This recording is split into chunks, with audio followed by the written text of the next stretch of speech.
بسم اللہ الرحمن الرحیم۔ یہ ایک مسئلہ ہے کہ بعض لوگ مجالس میں بیٹھے ہوئے ہوں، دعوت میں بیٹھے ہوئے ہوں، کسی کے گھر میں چلے جائیں تو ڈکار لیتے ہیں،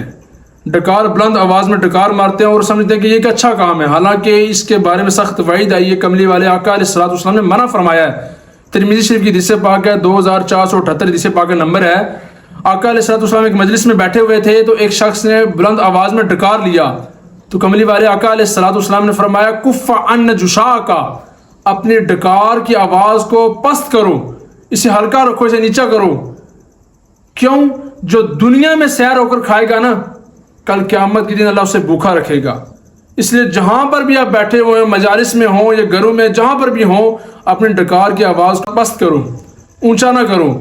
کہ اگر آپ یہ کام کرنا شروع کرو گے تو یہ آداب کے خلاف ہے، مجلس کے آداب کے خلاف ہے، لوگوں کو گن آئے گی، آپ سے نفرت کریں گے، کیونکہ اس کے بارے میں شریعت نے بھی حکم دے دیا کہ اپنی آواز کو پست کرو اس بارے میں۔ اور رہا مسئلہ ان کا جن کو گیس کی پرابلم ہوتی ہے، وہ مجبوری بن چکی ہے، اب انہیں عذر لاحق ہے، وہ بیماری ہے، اگر ان کے ڈکار آتے ہیں کیونکہ وہ روک نہیں سکتے، بار بار آتے ہیں، تو وہ اس وعید سے بری ہیں۔